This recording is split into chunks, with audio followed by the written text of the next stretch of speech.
Hola, ¿qué tal con todos? Gracias por sintonizarnos. Nosotros somos Derecho para Derecho. Hola, ¿qué tal con todos? Bienvenidos a un nuevo episodio de En la práctica, ¿cómo es? Hoy hablaremos acerca de la protección de datos personales, para lo cual agradecemos al abogado Javier Cuadros por aceptar nuestra invitación a esta charla jurídica.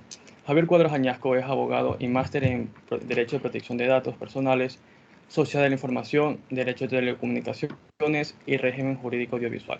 Obtuvo su título de abogacía en la Universidad Católica de Santiago de Guayaquil en el año de 2013 y su título de máster en la Universidad Carlos III de Madrid en el año 2015. Es profesor en la Facultad de Jurisprudencia de la Universidad Católica de Santiago de Guayaquil, impartiendo la cátedra de Derecho Civil Obligaciones, Derecho Civil Sucesiones, Derecho Procesal Civil, Derecho Informático y Régimen Legal de las Telecomunicaciones. Ha dictado capacitaciones en la Escuela de Fiscales del Guayas y del Oro, así como también seminarios y conferencias en distintas instituciones, tanto públicas como privadas. En el campo profesional se desempeña como asesor legal de empresas y abogado litigante en las áreas de derecho civil, derecho laboral, derecho de telecomunicaciones y en el derecho constitucional enfocado en la protección de datos personales y derecho de intimidad. Muy buenas tardes, doctor. ¿Cómo está? Bien, hola Nelson, ¿cómo estás? Antes que nada quiero agradecer por invitarme a este espacio y aportar en la academia. Siempre estoy contento de estar aquí participando en estos espacios. Y bueno, muy amable por la introducción. Espero poder contribuir y que sea pues de mejor ayuda para los que nos están escuchando y los que nos van a observar pues de forma posterior en las redes sociales. Listo, doctor. Damos por comenzar la entrevista. La primera pregunta es a manera introductoria. ¿Qué es un dato personal y en qué consiste la protección de datos personales? ¿Podríamos considerarla como una rama autónoma del derecho? Bueno, dato personal es básicamente toda información que nos identifica o nos permite identificar de una manera indirecta. Es decir, hay situaciones en que no siempre vamos a tener nuestro nombre y apellido en un papel o en un membrete, sino que hay ciertas ocasiones en que nuestra identificación puede ser verificable a través de sistemas informáticos, lo que nos vuelve efectivamente en personas identificables frente a estas máquinas. Por ejemplo, la placa de mi vehículo no dice cuál es mi nombre. Sin embargo, si uno puede introducir el número de la placa en un sistema, pues puede reflejar el nombre del propietario, que es Javier Cuadros. Eh, Puede ser que, por ejemplo, en un sistema, una aplicación, pongamos el código QR a través de una máquina y el código QR no dice nuestro nombre y apellido específicamente, pero al momento de ser procesada la información a través del código QR, pues podrá salir nuestra identificación personal. Y así, otros ejemplos como el número de teléfono, la dirección de correo electrónico, también la dirección IP de una computadora, es decir, cualquier tipo de método en la cual nosotros podamos ser identificables en cualquier circunstancia. Todo eso engloba lo que es datos personales. Y ya entrando a lo que es la materia en sí, o sea, el derecho de la protección de datos personales, básicamente este derecho consiste en la facultad que tienen todas las personas naturales o las personas físicas para poder controlar y disponer de nuestra información personal frente al tratamiento que realizan terceras personas. Entiéndase tratamiento como la actividad de almacenar, ceder, transferir, actualizar, eliminar o cualquier tipo de actividad que se vaya a emplear con nuestra información. Entonces, ¿por qué surge esta facultad de poder controlar y disponer de nuestros datos personales? Porque a medida que ha avanzado la tecnología y seguirá avanzando, es lógico que nuestra privacidad se ve amenazada constantemente. Y no es dable que terceras personas puedan manipular nuestra información sin tener ningún tipo de regulación al respecto. A ti te ha de haber pasado y a muchos de los que nos van a escuchar les han de haber pasado pues que recibimos llamadas de empresas que jamás en la vida hemos contratado servicios, hemos recibido publicidad no deseada por correo electrónico o de alguna manera nos contactan para poder informarnos sobre algún tipo de servicio o producto. cuando nosotros no tenemos idea de cómo han obtenido nuestra información personal. Precisamente sobre eso y sobre otras cosas más es que surge este derecho, para que nosotros como personas naturales podamos saber qué están haciendo con nuestra información personal, cómo llegó esa información personal a las manos de esa persona, eh, qué tanta cantidad o qué tan volumen de datos personales tiene, acaso los han cedido a terceras personas, y un sinnúmero de facultades que por eso se llama control y disposición, que nos otorga pues este importante derecho. En efecto, el derecho de la protección de datos personales es un derecho, una rama autónoma del derecho como tal, porque cuenta con su propia regulación, cuenta con sus propios principios, cuenta con sus propios derechos como tal, e inclusive cuenta con su propio procedimiento. Entonces, este importante derecho tiene su independencia. Claro, pues es compatible con otras ramas como el derecho constitucional, el derecho civil, el derecho penal, pero cuando se dice que es autónoma se refiere a que tiene su propia institución para que se haga efectivo frente a terceras personas. Y solo para terminar en esta primera parte, es necesario indicar que este derecho no es que es nuevo, o sea, no es que recién se implementó con la reciente Ley Orgánica de Protección de Datos Personales que fue aprobada el año pasado, sino que este derecho ya estaba consagrado en nuestra Constitución, específicamente en el artículo 66, si no me equivoco, el numeral 11. Y recordemos también que el hecho de que no haya existido en ese tiempo una ley no era excusa para que las personas que manejaban nuestra información desconocieran de que nosotros gozamos de este importante derecho. Ustedes saben que, y para los que estamos estudiando derecho y los que somos abogados, que no se puede desconocer el reconocimiento o no se puede irrespetar un derecho constitucional por el pretexto de que no hay ley. O sea, eso no es admisible. Pero lógicamente era necesario que se instaurara una ley en nuestro país para que ya se estipulen las reglas claras de cómo deben las empresas, sobre todo, y cualquier persona, tratar nuestros datos personales con una regulación estricta y que también la ciudadanía conozca pues, cuáles son los derechos que contemplan, ¿no? O sea, qué facultades tienen a través de esta nueva ley. Listo, doctor. Nos contestó dos en uno porque la segunda pregunta consistía en si en nuestra legislación existe un cuerpo normativo que regula la protección de datos personales. Esa pregunta ya nos la acaba de contestar. Y en caso de que sea así, ¿cómo la regula? ¿En qué forma esta nueva ley que entró en vigencia, me parece, el año pasado, regula lo que es la protección de datos personales?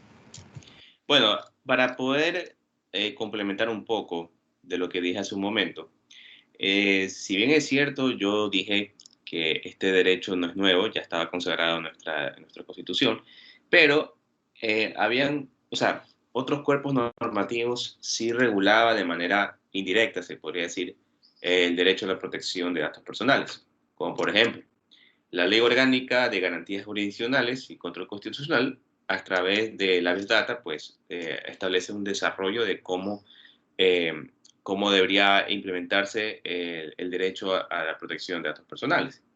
También la Ley Orgánica de Telecomunicaciones, en el capítulo sobre los derechos de los usuarios, que tenían para poder quejarse de las empresas de telecomunicaciones, especialmente de las que son de telefonía móvil, como Movistar, Claro, CNT, etcétera, para poner quejas de que no queremos recibir publicidad no deseada, eh, o que simplemente pues, no queremos que ya continúen con el manejo de nuestros datos personales. Nuestro Código Orgánico General de Procesos también tiene un artículo, si mal no recuerdo, es el artículo 7, en la cual hace referencia al derecho a la privacidad, en el sentido pues que el juez debe garantizar que los datos personales solamente sean destinados estrictamente para el proceso, salvo que las propias partes autoricen su difusión. Y también el Código Orgánico Integral Penal establece un artículo sobre el delito de violación de intimidad que hace referencia a los datos personales. A pesar, aunque me estoy desviando un poquito del tema, pero me gustaría por lo menos plantearlo para que la persona que tenga interés de investigar, es que nuestro COIP confunde lo que es intimidad y lo que es datos personales, porque no es lo mismo. O sea, dato personal, como yo le expliqué hace un momento, es toda información que nos identifica o nos vuelve identificable. Pero asimismo, dentro de ese concepto general hay varias clasificaciones. Y entre esas justamente están los datos sensibles. O sea, datos sensibles es una especie de dato personal y tratan de esa información que no permite o no tolera que un tercero no autorizado lo conozca y peor aún lo difunda, como es el caso de la intimidad o la información íntima de una persona. Entonces, el dato sensible o el dato íntimo es una especie de dato personal, ¿ya?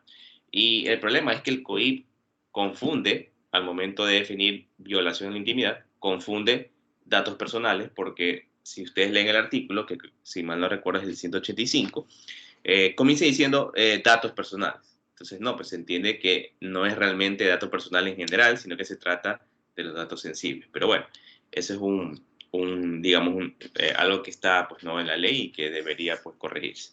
Y en fin, eh, nuestro ordenamiento jurídico ya contemplaba una cierta regulación de los datos personales, pero ahora, con la reciente ley orgánica de protección de datos personales, pues ya se encuentra pues implementado primero las definiciones básicas de lo que es un dato personal y su clasificación, y también pues ya contamos pues con una regulación que muy pronto tendrán que cumplir las personas y sobre todo las empresas que manejan información personal.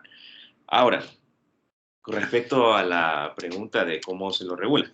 Bueno, básicamente lo primero que tenemos o sea, en la ley es que hay principios que debe respetar toda persona que maneja la información personal. Son varios, pero solamente voy a nombrar dos por tema para no ser muy cansino en esta parte. El principio de finalidad significa que todo tratamiento de información personal tiene que responder a una finalidad, o sea, una finalidad eh, específica. O sea, no puede desviarse del servicio o del motivo por el cual se está recopilando la información. O sea, por ejemplo, si un consultorio médico, un consultorio dental, debe recopilar la información del paciente, por supuesto, pero esa información solamente debe responder al tratamiento que va a realizar el consultorio. Es decir, para efectos de tener en la base de datos para llamar al paciente en caso de tener algún tipo de problema, o cualquier otra finalidad que responda a la actividad del consultorio.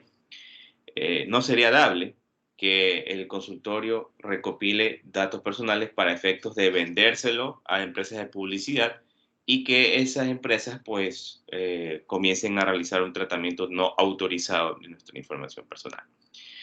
También tenemos el otro principio que es el principio de proporcionalidad, en el cual pues los datos personales tienen que ser adecuados y no excesivos. ¿Qué significa esto?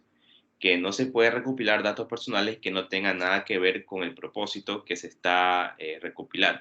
Entonces, si en un consultorio médico, un consultorio dental, como puse como ejemplo, se recopilan datos personales que en nada tiene que ver o no es necesario por la actividad, como por ejemplo, que recopile nuestra información bancaria, tratándose de un consultorio médico, que no tiene nada que ver con el servicio, eso se estaría irrespetando el principio de proporcionalidad. Y bueno, la ley también nos contempla derechos que el ciudadano puede emplear. Los principales son el derecho de acceso, es decir, facultad que tenemos para poder conocer qué están haciendo con nuestra información personal, qué tiempo tiene ese registro, ese archivo de datos con nuestra información. Y obviamente obtener una copia de esa información para nuestro resguardo. Derecho de acceso, derecho de eliminación. Tenemos la facultad de pedir que las empresas o cualquier persona que está manejando nuestra información personal borre esa información, lo elimine. Por eso se llama derecho de eliminación. También tenemos el derecho de rectificación, que significa que podemos pedir que la entidad o la empresa que maneje nuestra información personal que está inexacta o está desactualizada, pues lo corrija. Por ejemplo, que corrija nuestra información bancaria, en la cual salgo que yo soy deudor cuando realmente yo la deuda ya la pagué. Entonces, rectifique. Yo ya no debo nada, por lo tanto quiero un certificado que me indique que yo ya he cumplido con mis obligaciones. Derecho de oposición. Significa que nosotros podemos oponernos a que nuestra información personal sea tratada por cualquier empresa o cualquier persona. Es decir, podemos pedir que nuestra información personal no sea objeto de tratamiento para evitar precisamente la publicidad no deseada, ¿ya?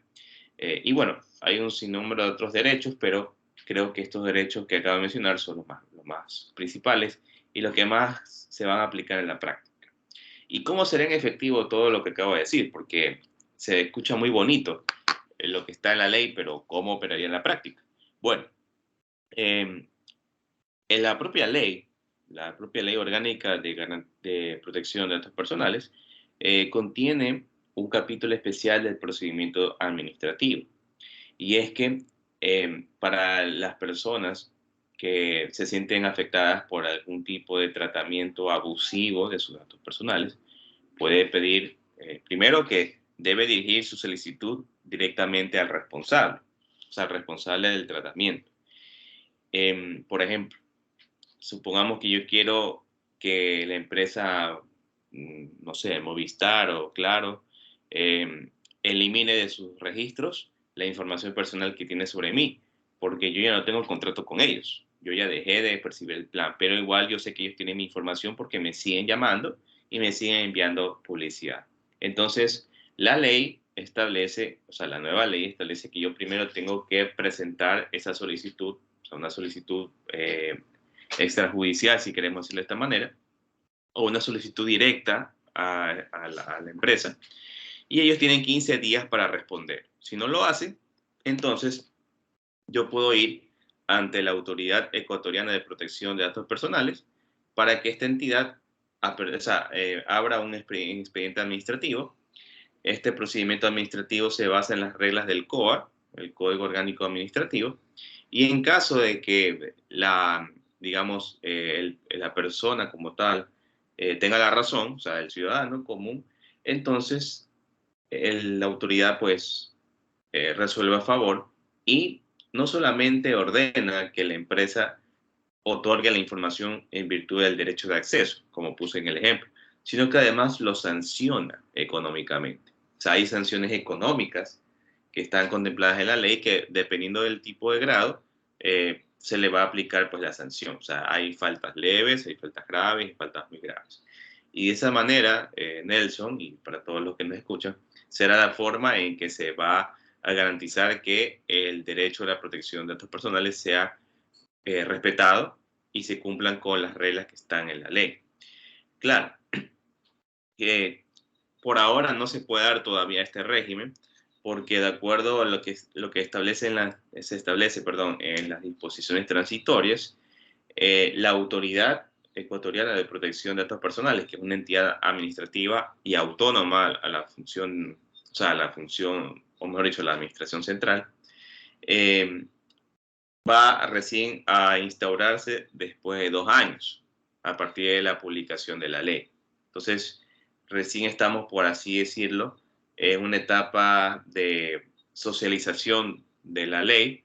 Ya después del otro año, o sea, ya a finales del otro año, pues se estaría eligiendo la autoridad para que ahora sí se comience a realizar pues los respectivos mecanismos de control, porque la autoridad no solamente va a actuar con la denuncia del ciudadano, sino que también va a actuar de oficio.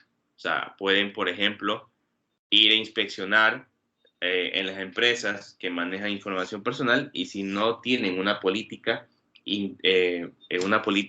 efectiva de protección de datos personales, tanto de sus clientes como de sus propios trabajadores, pues les puede caer las sanciones como tal. Entonces es importante que desde ahora no solamente las personas en sí, sino que también las empresas comiencen a inteligenciarse sobre las regulaciones que contempla esta nueva ley para evitar que en el futuro sean sancionados, ¿no?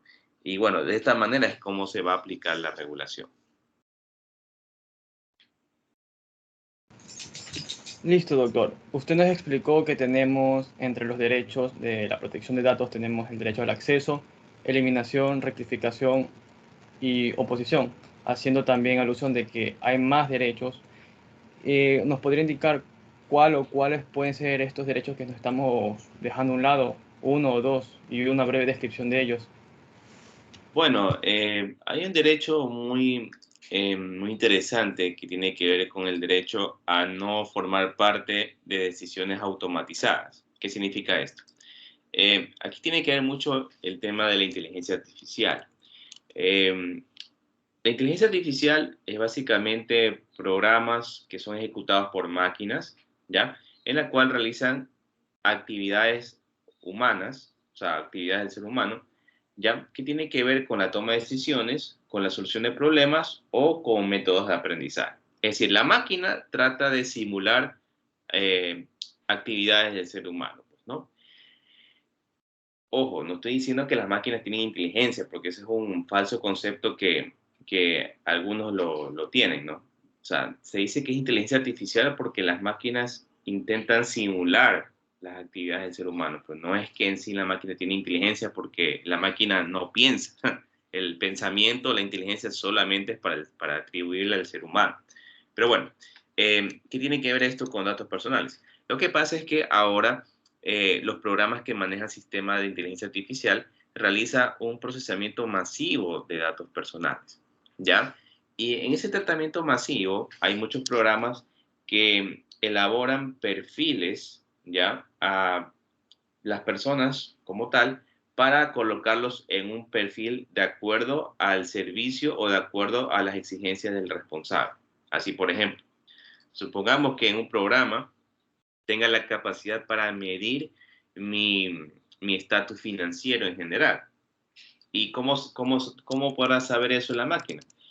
Lo va a poder hacer debido a la información que está contemplado en los registros de los bancos. Entonces, ¿por qué hace eso el programa? Porque el programa va a indicarme si es que yo tengo un perfil financiero para acceder a un préstamo. Entonces, yo quiero acceder a un préstamo en cualquier banco, pues, ¿no? Y el banco tiene ese programa que es manejado por inteligencia artificial. Entonces, con solo ingresar mis datos, mi número de cédula o cualquier otra información complementaria, entonces la máquina va a reflejar y va a decir, bueno, Javier Cuadros tiene un excelente perfil financiero, hace poco terminó de pagar un préstamo hipotecario, no se encuentra en el buró de crédito y además está pagando está pagando un préstamo, un contrato de mutuo por un vehículo que compró. Por lo tanto, se ve que Javier Cuadros cumple con sus obligaciones dinerarias y en consecuencia se lo coloca en el perfil A. Entonces, todo eso lo maneja la máquina, ¿no? Entonces, nuestra ley establece o sea, la reciente ley establece pues este importante derecho a no ser parte de decisiones automatizadas para efectos de que nuestra información no conste en un registro computacional, o sea, por programas, ¿ya? Porque eso puede afectar nuestro derecho a la privacidad o la intimidad, porque ya de por sí resulta, digamos, muy delicado que alguien sepa cuánto dinero tenemos, por ejemplo, en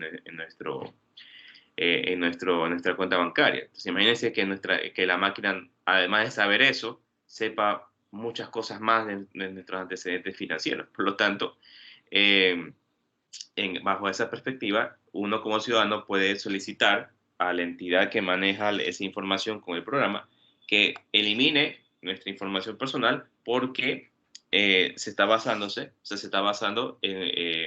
nos está colocando en un perfil automatizado que nosotros no hemos consentido, ¿no?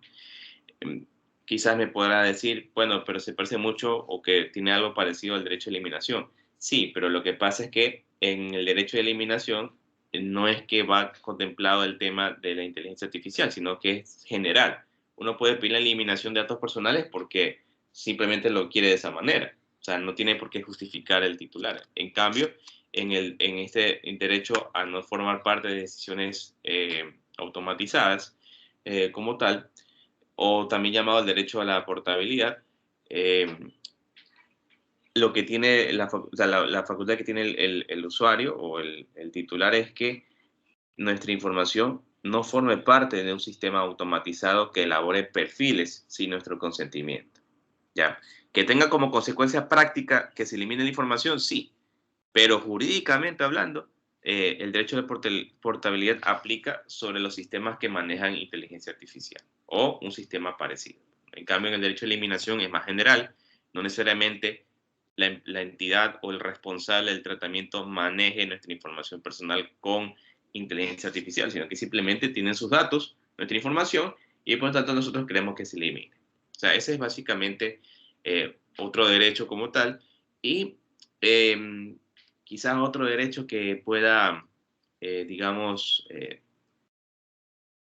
otro derecho que pues, quizás podemos destacar tiene que ver con los derechos de los niños, niñas y adolescentes.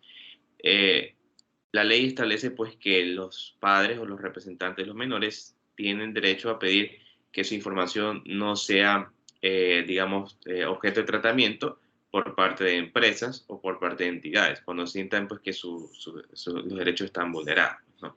Esto normalmente ocurre cuando por algún motivo una empresa que se dedica a la venta, por ejemplo, de productos de bebés o productos de menores de edad, por alguna fotografía que ha sacado de Instagram o de Facebook, etcétera, utilicen esa foto para promocionar algún tipo de producto. Entonces, la nueva ley establece que los derechos se pueden emplear de los niños, niñas y adolescentes a través de sus padres o de sus representantes legales.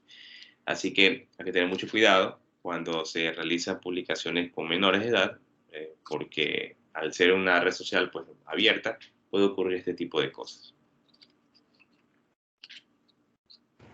Listo, doctor. Muchísimas gracias por su respuesta. Hace un par de minutos usted nos manifestó de que acerca de la solicitud extrajudicial que se la hace al responsable del tratamiento, pero yo quiero ir ahorita enfocado en la parte judicial. ¿Cómo son actualmente? ¿Cómo son los procesos judiciales en la parte de protección de datos personales? ¿Son extensos? ¿Son cortos? Porque muchas veces a nosotros nos comentan de procesos judiciales que duran años, 5 años, 10 años o que duran incluso más. Entonces, en esta rama del derecho, ¿cómo son estos procesos? Bien, para poder explicar esto hay que hacer una introducción.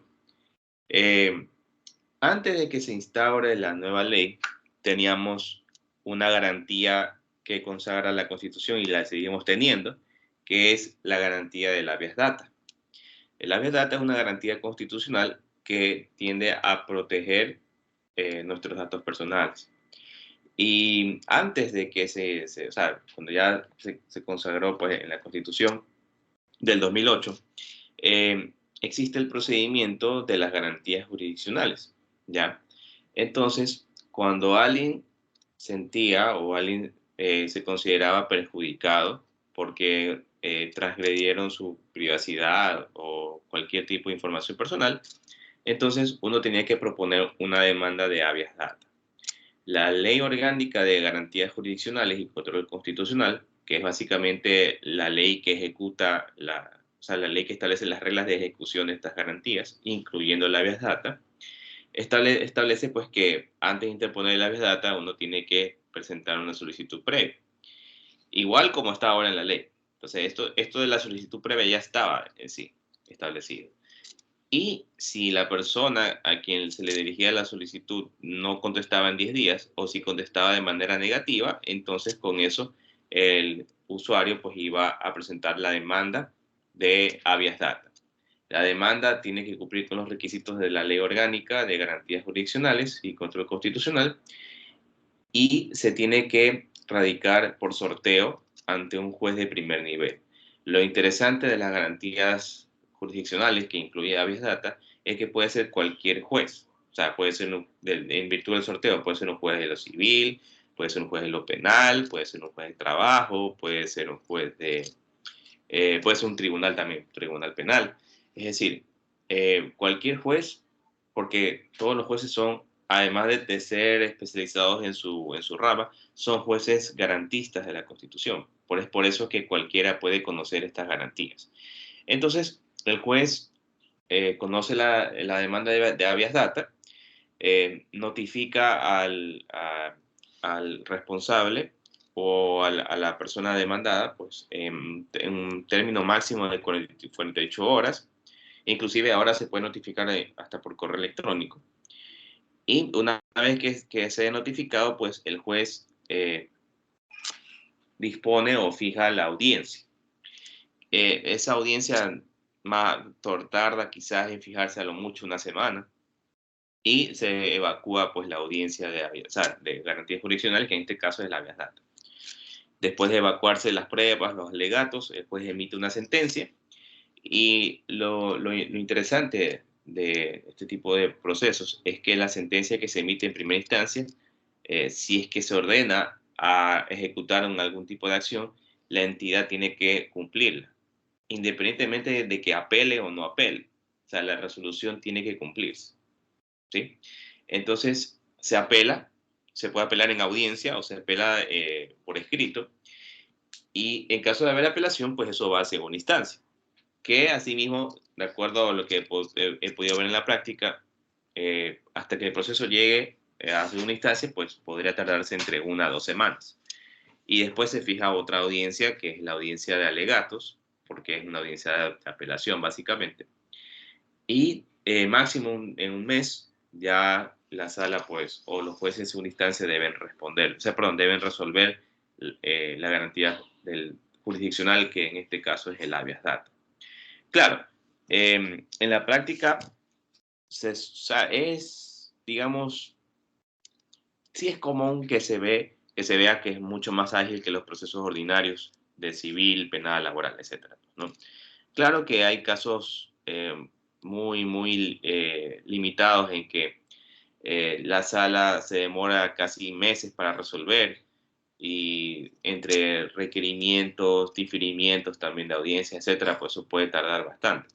Pero el factor común o lo que más ocurre en la práctica es que una garantía jurisdiccional, lo que incluye la habeas data, se resuelve quizás a lo mucho en 2 o 3 meses, por el carácter urgente que se le da, ¿no?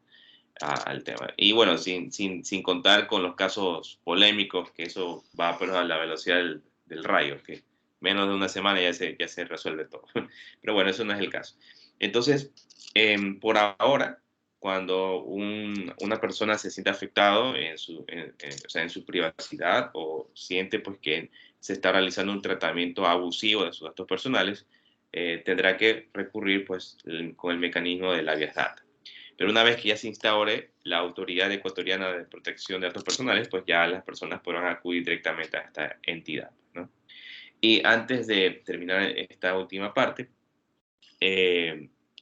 solo para aclarar, porque también puede caer en la confusión, ¿cuál sería pues en sí la diferencia entre un habeas data, que no es que se va a extinguir, sino que va a continuar, con el procedimiento que está contemplado en la Ley Orgánica de Protección de Datos Personales? La diferencia radica básicamente en la finalidad. O sea, si uno como usuario tiene la finalidad de solamente acceder, eliminar o bueno, también pedir la rectificación, etcétera, y también desea pedir algún tipo de indemnización como reparación integral, entonces la vía es el habeas data.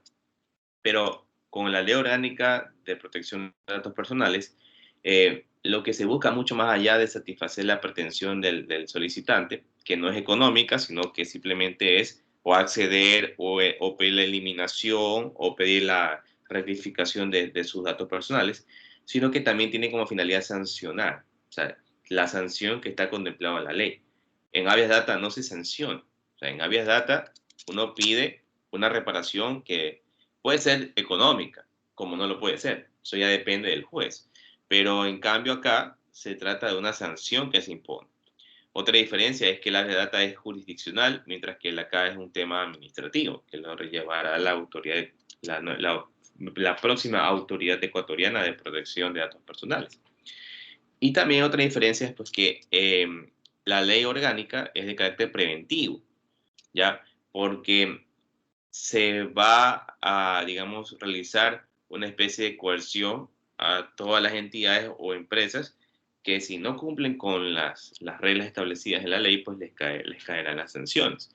En cambio, el habeas data no es preventivo, El habeas data más bien funciona cuando ya se haya realizado la vulneración y el usuario, pues, que se sienta afectado, iniciará, pues, la demanda correspondiente, ¿ya? Esa es la diferencia, ¿no? Pero solo quiero aclarar que no es que el habeas data va a desaparecer, no es que ya es inservible, no es así, sino que ya depende también de la intención que tenga el ciudadano afectado por el tratamiento abusivo de los datos personales. Listo, doctor. Una pregunta que el público nos las hizo con mucha frecuencia al momento de publicar que haremos la entrevista acerca de la protección de datos personales fue acerca de si se pueden transferir datos personales a un tercero. Si la respuesta es sí, ¿qué requisitos se necesitan para esta transferencia?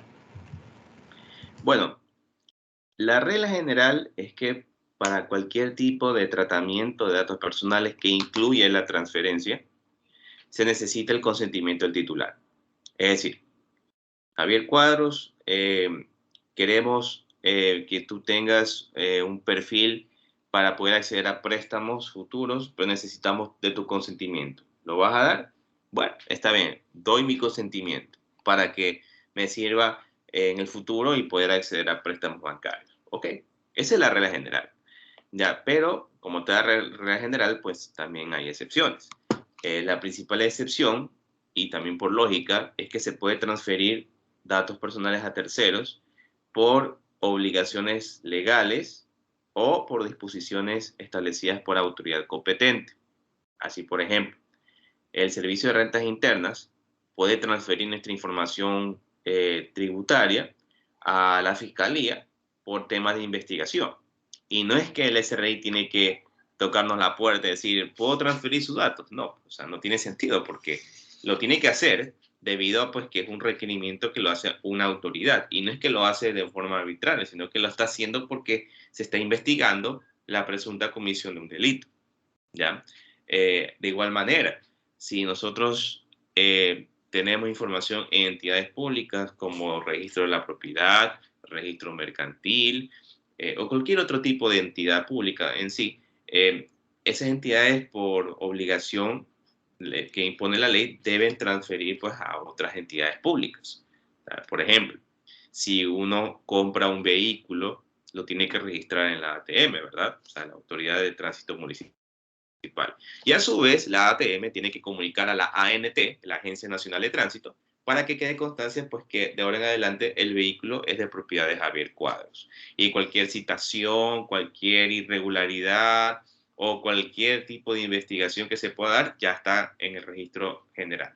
No es que hay que pedirle el consentimiento a Javier Cuadros, porque obviamente es una obligación que la ley impone a la ATM para que la Agencia Nacional de Tránsito pues tenga conocido, o sea, tenga en sus registros pues quiénes son los propietarios de esos vehículos como tales. Es decir, cuando se trata de cumplir una obligación contemplada en la ley o por cumplir una autoridad competente, sea jurisdiccional o sea administrativa, pues se puede transferir los datos de terceras personas, pero sin contar con el consentimiento del titular. Otro caso en el cual se pueda transferir datos de terceros cuando se necesite obligatoriamente para poder ejecutar un contrato que ha suscrito el titular. Es decir, si yo suscribí un contrato con alguna empresa de telefonía o alguna empresa de internet, ¿ya? Para que la empresa pueda ejecutar o pueda prestar, o sea, pueda ofrecer el servicio que yo contraté, necesita transferir mi información personal a otra empresa, por ejemplo, otra empresa que maneja en la nube sus datos personales, o sea, los datos personales como tal. Entonces, ahí también se encuentra justificada la transferencia porque es necesaria para poder cumplir con el contrato que el titular contrató. O sea, el titular suscribe el contrato, por lo tanto, para poder cumplir con el contrato necesito transferir esa información pues, a terceras personas. ¿Sí? Y también existe o sea, otro motivo que es un poco, digamos, abstracto y tiene que ver con temas de seguridad pública o seguridad nacional. Es decir, cuando por motivos de preservar la seguridad pública o la seguridad nacional se necesita transferir datos personales de terceros sin contar con su consentimiento. Un ejemplo muy claro y fácil para comprender esta parte tiene que ver con la pandemia, por ejemplo. Cuando inició la pandemia, las personas que se realizaban pues, los hisopados o los exámenes como tal, las empresas privadas tenían la necesidad, no tanto la obligación, la necesidad de reportar los casos positivos al Ministerio de Salud Pública. Obviamente, las empresas privadas no tenían no tenían el tiempo ni los recursos para estar imprimiendo papeles y que la gente firme el consentimiento para transferir sus datos personales. O sea, no tenían el tiempo y tampoco era necesario, porque aquí responde por un motivo de seguridad, específicamente hablando de una emergencia sanitaria. Entonces, todo caso positivo reportado, o sea, o que se puede detectar, tenían que avisar al Ministerio de Salud Pública para que maneje el registro correspondiente. Entonces, para efectos de preservar la seguridad, también se puede transferir datos personales a terceras personas. Pero bueno, la regla general es que siempre debe contar con el consentimiento, salvo estas excepciones que acabo de explicar. Listo, doctor. Mientras usted contestaba la pregunta, se me ocurrió otra pregunta. Hace aproximadamente un año surgió el tema de, como lo catalogó la prensa, los vacunados VIP. Y surgió un debate social, que digan nombres, quiénes son, es él, etcétera. Yo, por lo que pude leer, me di cuenta de que lo que se alegaba, o sea, lo que alega la otra parte es que es información médica, es información sensible, por lo tanto no se le puede dar esto a conocer al país.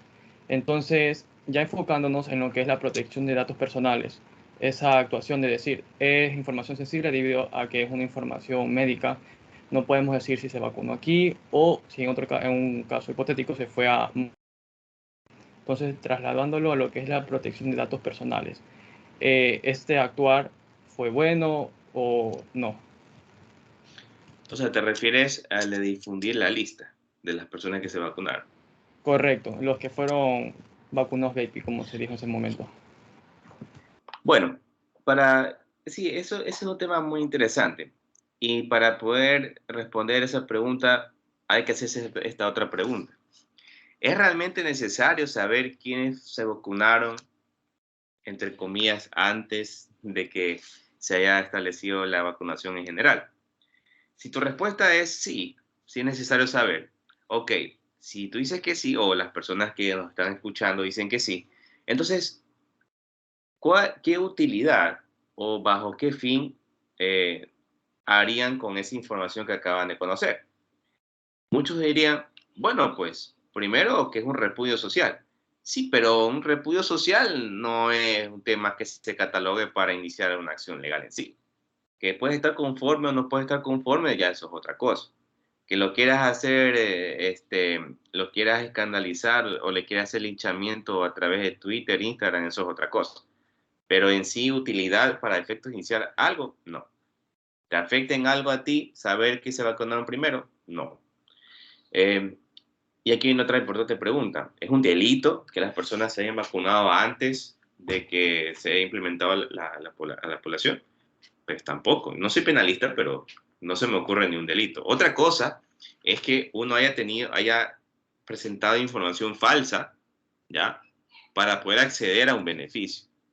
Como ocurrió, por ejemplo, con estos, no voy a decir los nombres, porque tampoco me lo sé, pero habían dos estudiantes de medicina que se hicieron pasar por médicos, tengo entendido. O sea, ellos habían dado, o sea, de lo que pude ver de la prensa, pues, ¿no? Supuestamente habían dado información de que eran profesionales cuando realmente no lo eran. Entonces, eso es otra cosa, porque ahí se está presentando información falsa, pero en sí, vacunarse antes del tiempo, por así decirlo, no es ningún tipo de delito. ¿Ya? Me acuerdo que también, si, por ejemplo, al principio eran los mayores adultos, ¿verdad? 80 años, ¿no? Si tú tenías 79, qué pena, vas preso. Así decían. O sea, no, es que nos estás mintiendo, tú tienes recién 78 años, vas preso. ¿Cuál es el delito? Y mucha gente fue detenida, pero la fiscalía afortunadamente no procesó, o al menos de lo que supe, no procesó a nadie por algún delito, porque realmente no había ningún tipo de delito. Quisieron meter de forma muy forzada el peculado o algo así, pero imposible. Entonces, realmente difundir la lista de personas con nombre y apellido y todo, de que quiénes fueron los que se vacunaron, pues para mí no era viable. Y de hecho, los periodistas y los medios de comunicación que se prestaron para difundir esa información de carácter sensible, podían haber sido susceptibles de una demanda, ¿ya? Una demanda tanto de habeas data como una demanda civil por daño moral, porque la forma en cómo se difundió fue con el propósito de decir, ¿sabes qué? Estos son los malos, estos son los vivos, son los que dañan el país, etcétera. Por lo tanto, los publico para que lo sepan y todo el mundo los haga tristes. Entonces, sí era susceptible de acciones legales, pero realmente no era necesario. Ahora, si querían saber cuál era el número de personas que se habían vacunado antes, ok, podían saber, pero no necesariamente publicar toda su información personal, porque también hay, o sea, peso y peso, pues así. Ya, si necesitas saber quiénes se vacunaron, ok, puedes saberlo, pero ¿cuál es la necesidad de difundir? Y sobre todo, ¿cuál es la necesidad de difundir toda su información personal? No tiene sentido. Entonces, cuando hubo esa época, realmente no tenía sentido, o sea, no era viable. Y pudieron haber existido muchas acciones legales en ese sentido, pero bueno, a la final no ocurrió, o al menos yo no tuve conocimiento de que ocurriera. Listo, doctor. Por última pregunta, usted nos comentó acerca de la existencia de un régimen sancionador con respecto a las infracciones que se puedan cometer.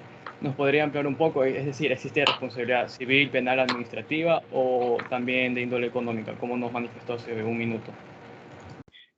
Bueno, la nueva ley establece pues un régimen de responsabilidad administrativa con sanción económica. Es decir, uno comete la infracción, la autoridad tiene la potestad de sancionar a la persona y en consecuencia pues esa persona tendrá que pagar al Estado las multas como tal. En España, por ejemplo, la Agencia Española de Protección de Datos impone multas muy fuertes a las empresas, sobre todo a las entidades bancarias, que no cumplen con los reglamentos y con la ley, pues, ¿no? De protección de datos personales. Estamos hablando de multas que trascienden a millones de dólares, pues, o sea, no estamos hablando de multas de 100, de 200. Nuestra nueva ley establece multas que se toman en porcentajes de acuerdo al salario básico. No sé de memoria ahorita, pero son multas que pueden trascender entre los $5.000, $10.000, todo depende de la infracción como tal, ¿no? Pero o sea, son sanciones que debe cumplirse. Ahora, más aparte de eso, o sea, si es que el tratamiento abusivo de los datos personales originó un daño extrapatrimonial, que es la imagen, que es el honor, el buen nombre, etcétera. Obviamente el ciudadano tiene la facultad de, aparte de iniciar el trámite administrativo, presentar una demanda por daño moral. O sea, siempre va a quedar esa opción, siempre y cuando pues, se demuestre el daño. Pues recordemos que para poder demandar, en estos casos, pues no tiene que justificar el daño en sí, ¿no? Y por último, pues, si es que, y ya al extremo, pues, ¿no? Ese manejo abusivo de los datos personales realizó una intromisión ya a la intimidad de la persona, que ya involucra, pues, un tema penal. Obviamente, la persona tiene el derecho de presentar la denuncia en la fiscalía, para el que el fiscal, pues, realice las investigaciones correspondientes por el delito de violación de intimidad. O sea, típico caso, pues, ¿no? Alguien difundió fotos íntimas de una persona y aparte de que eso es un dato personal, pues estamos hablando de una transgresión a un dato sensible. Entonces la persona puede iniciar, además de lo que hemos hablado, pues una denuncia penal por delito de violación de la intimidad. Solo también para aclarar algo. Esta ley, la Ley Orgánica de Protección de Datos Personales, no es que regula no es que regula las redes sociales. No se puede regular las redes sociales. O sea, yo no le puedo pedir, por ejemplo, a Facebook, a Twitter, que elimine esa información que está en esa cuenta por tal cosa. Uno puede presentar la petición interna, o sea, cada red social tiene un canal interno de denuncias y muchos ya deben saber eso. Uno puede decir, ¿sabes qué? Eso tiene un contenido ofensivo, o ese soy yo. Ok, hay un canal interno en cada red social, pero no es que esta ley va a regular esa actividad, ni tampoco puede haber una ley que regule la actividad en las redes sociales, porque simplemente no se puede por tema práctico. O sea, ¿cómo puedo yo obligar a Facebook a que me dé una información, por ejemplo? Es imposible. O sea, lo digo porque ya hubo un intento en gobiernos pasados de querer crear una ley que regule las redes sociales. Y tengo entendido que la Asamblea quiere también implementar uno, pero es imposible, no se puede. No se puede porque no es que hay sucursales aquí en nuestro país de las redes de las empresas como Facebook, como Instagram, no lo hay. Por lo tanto, no se puede. Entonces, volviendo un poco a la pregunta, el régimen sancionatorio es ese, que la autoridad instaura el procedimiento administrativo y si encuentra pues, que la persona infractora cometió la infracción, entonces tendrá que sancionarlo con las multas económicas que está en la ley, ¿no? Muy aparte de los derechos que pueden implementar los ciudadanos por acuerdos separados. Listo, doctor. Como última pregunta para usted, a manera de opinión personal, ¿cuál o cuáles pueden ser las ramas del derecho con mayor proyección en un futuro, en unos 20, 30, 40 años? Las ramas que tengan un mayor crecimiento. Bueno, en definitiva, primero el tema de datos personales, porque ya cuando entre en vigencia, o sea, perdón, cuando ya tome el control la autoridad, muchos van a tener que adecuar sus políticas internas para respetar la privacidad tanto de los usuarios como de sus propios trabajadores. Eh, y muchos lo verán como un fastidio, ¿ah? Lo van a ver como un fastidio porque van a decir que sí, que más sanciones, más plata, pero es que es eso, o que se siga pisoteando nuestra privacidad o intimidad a terceras personas. Sobre todo que no es justo que hay personas que se lucran con nuestra información personal sin tener ningún tipo de regulación. Porque muchos dirán, ¿cómo se pueden lucrar? Y aunque no lo crean, cuando ustedes em, crean perfiles en Instagram, en Facebook o en Twitter, ustedes piensan que lo están haciendo de forma gratuita, pero realmente no es así. Ustedes están pagando con sus datos personales. Cuando ustedes acceden a crear los perfiles y dan OK o el I agree o el de acuerdo, todas esas condiciones que nadie lee, ahí justamente ustedes dan su consentimiento para que estas empresas puedan coger su información y utilizarla para publicidad. Si no, ¿cómo explican cuando les llega publicidad de la nada en su Instagram? Porque alguna vez en Google ustedes pusieron, me interesa entrenar Jiu-Jitsu y, oh sorpresa, en Instagram ya me sale publicidad de Jiu-Jitsu. ¿Ah? Entonces, ustedes están pagando con sus datos personales. Por lo tanto, esto es algo que ya está pasando y va a tomar, o sea, va a ser mucho, o sea, va a ser una herramienta, o sea, una rama del derecho que va a producir bastante trabajo. O sea, es algo que se viene. También en derecho informático, porque a medida que las nuevas tecnologías de la información y comunicación avanzan, es importante que los abogados sepan o manejen el derecho informático.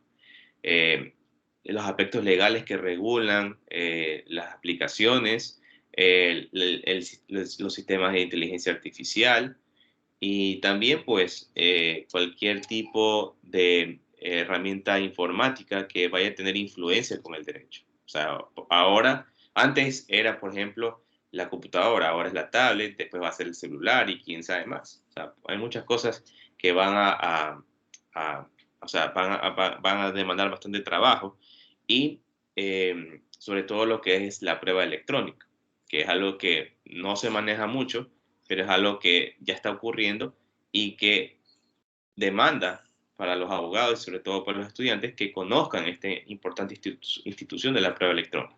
Por lo tanto, el derecho informático va a ser algo que también va a entrar en boga en poco tiempo.